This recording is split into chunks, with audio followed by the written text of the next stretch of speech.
Welcome to Gaia's Love, a podcast of brief messages to help humanity bridge the gap to the new earth. My name is Vivienne Gerard. It is my delight to be a scribe for consciousness today, sharing the wisdom that flows through from Source. Here we go.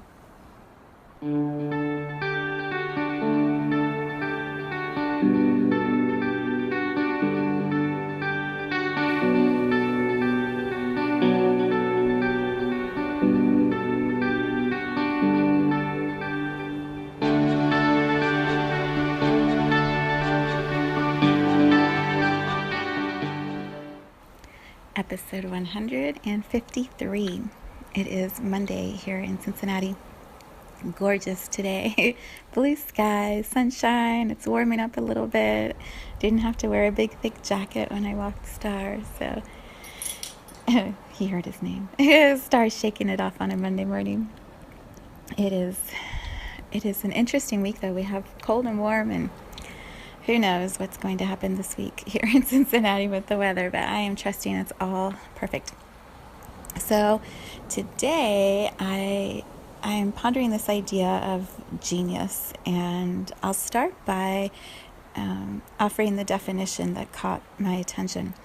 I received these emails from Esther Hicks, which also she goes by Abraham Hicks, and the one, I think it was on Friday, it said simply the word genius and then her definition. She said genius is your attention to something specific. And then the law of attraction is making that thing happen because you're putting so much attention on it and it's taking you in the direction of that thing. And so as you align with all of that focus, you become genius in that thing that you are focusing on.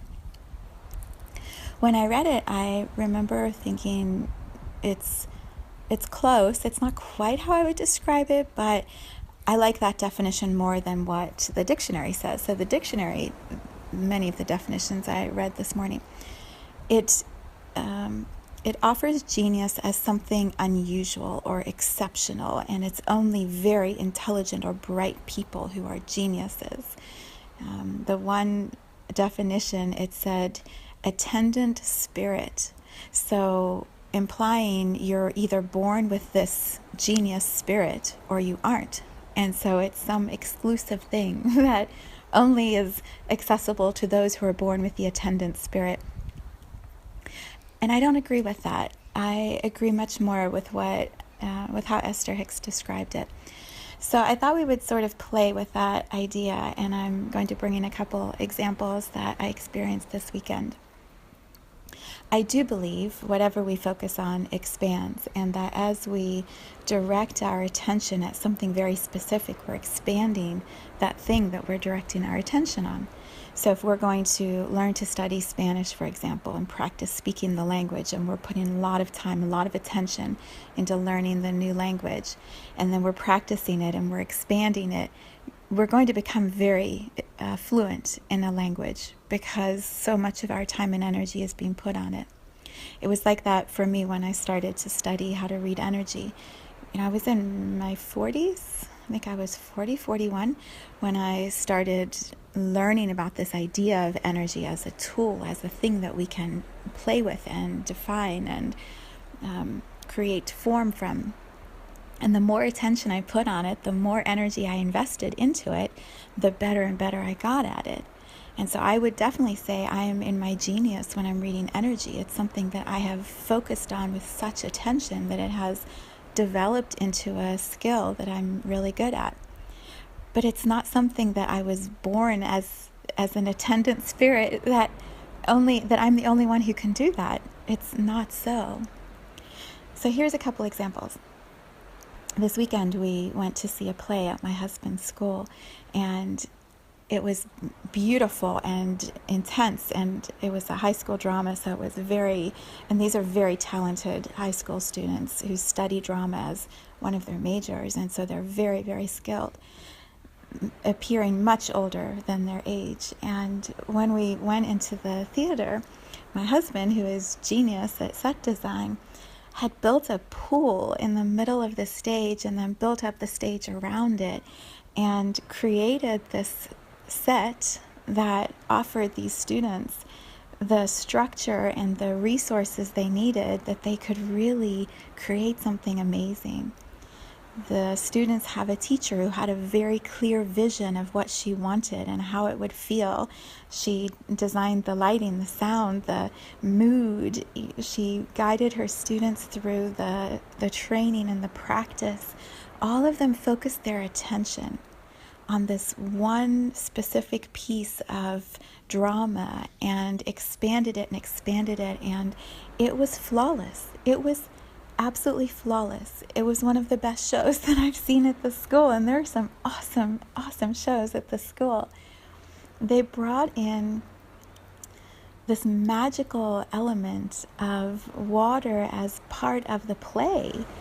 They were using fabric, and they would dip the fabric in the water. It was stretched across the width of the pool, and when they lifted it up, the lights and then the drops of the water created this impression from the audience of multi-dimensional energy, like water and sound and light and their voices and their bodies moving through the stage. It was incredible to witness that experience. They put such focus and attention on it, and it created this place for genius, for high school students to be in their genius in their gifts, for a director to be in her genius as a producer of something mystical, different, not the normal play. It offered an opportunity for my husband to be in his genius in set design, to create something he'd never created before that was so engaging as an audience member. When one of us is in our genius, and then we are holding steady in what we see and what we feel and what we believe is possible, we can elevate others into their expression of genius also. And then it just becomes fun. It's just this incredible co-creation, and everyone's game is elevated, and it's just magical. It's like there's these new possibilities that we haven't allowed ourselves to consider before, and we're all playing in a new field of energy. That's one example. It was so cool, so cool. Of course, the topic was the Greek gods, so it didn't hurt that the topic was genius and carried some awesome energy. We left there and we went as a family to see the new Marvel movie, which I can't remember what it's called now. It was the latest one, but it has the female lead, and she's genius. She's genius. So what I believe is she, as an actress, had a vision of how she could see herself holding the energy of that role, much like Wonder Woman in one of the previous movies, superhero movies. She was being offered this opportunity to define Wonder Woman in a way that had never been defined before. And it was the same for this character in this role. She is a powerhouse of energy, and she's human, right? She's human with this connection to universal energy. And so this actress was able to harness so much attention, so much focus, that she was in her genius in this role. Was she born as an attendant spirit that was going to someday play this role? I don't believe so. I believe it could have been many individuals who had that same opportunity to step into that role. But she was prepared, and she harnessed, focused all of her attention and created an opportunity to express her genius. And it's going to ripple out in abundance, in more roles, in other movies, in, greater recognition. Like, she's going to have all of this awesomeness that will come from her ability to be in her genius, to show up in her genius. And then, there is the presentation of that opportunity by those who recognize genius. So she had to be cast in that role, which meant a lot of screening of a lot of people, a lot of actresses, before the agent or the producer or the team of people, the casting crew, in order for them to know that she could hold that focus in the way that she did. They would have to be able to recognize her genius, or the potential for her genius. So those agents were just as important as the actress as far as creating the opportunity, creating the funnel, the portal, the possibility for her to step into that space. So sometimes our genius is in the space that we hold or the visions that we create. It's not necessarily that we are going to be the ones that are doing something that is I'm not saying it quite right. Sometimes our genius is in the spaces that we hold or the visions that we hold that allow others to step into their genius, and then the co-creation is bigger. The co-creation is more impactful. We don't need 20 or 100 or 1,000,000 actresses holding that role or that vibration. We need one. And yet it takes so many others in their genius to be able to elevate her visibility to a place where so many can see that story, that example, that consciousness, that truth, that love, right? Like she is a very powerful feminine example of strength and courage and superhero. And we are in a time where we as humans need examples of really awesome heroes. Whether they're Marvel characters or real heroes in real life, it really doesn't make a difference. Our hopes, we need to be inspired by these really incredible examples so that all of us can elevate, all of us can step into greater genius in whatever our versions of genius are. So it's a really, it's a fascinating topic to play with and then to start to experiment or define. What is my genius? What is your genius? The one piece that I would add to what Esther Hicks said, what we focus on and put our attention on is simply us moving towards the genius. I would add, and it's what we are passionate about. It's what we are excited to put our energy and attention into. Because when we are passionate about it, it lights us up. And then that's fuel for our energy. It's fuel for what we're focusing on. So if this actress wasn't excited about her role, didn't push herself harder and harder to train for it, to memorize, to prepare, it would have been good, but it wouldn't have been her genius, highest, best version of herself in that role. Same for the drama students.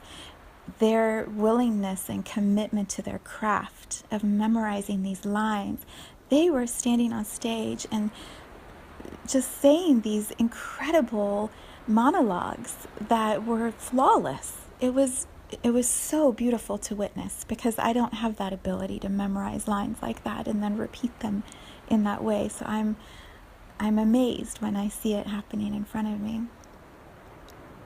So for us, what lights us up when we are in that space of doing or creating or flowing, harnessing our attention and focusing it? What is it we most want to focus on? What are the things that thrill us when we focus on them?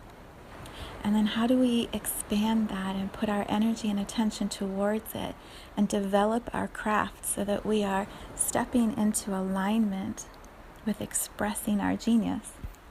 For some of us, that may mean narrowing it down. We may have 20 or 30 things we're genius at, and so we have to select which one do we most want to be putting our attention on first. Because multitasking and trying to be genius at 10 things is diluting our focus, our attention. So narrow it in and then focus on that one path first. When you master that, when you're genius at that, you can go on to another thing. You're not limited. It's just harnessing it that feels important.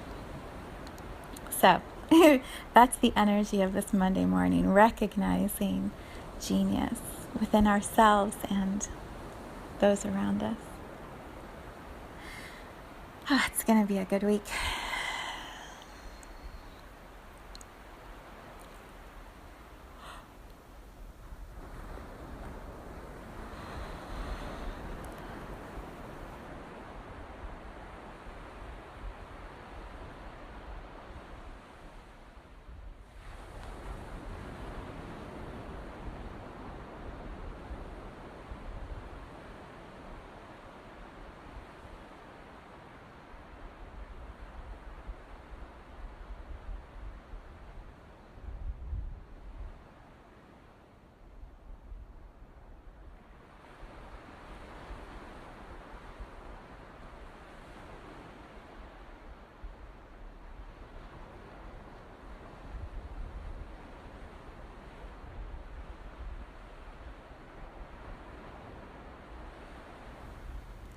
Thank you for tuning in to today's vibration. Let's take this message of pure love out into all of our communities and continue expanding love here on Gaia. So much love from my heart to yours.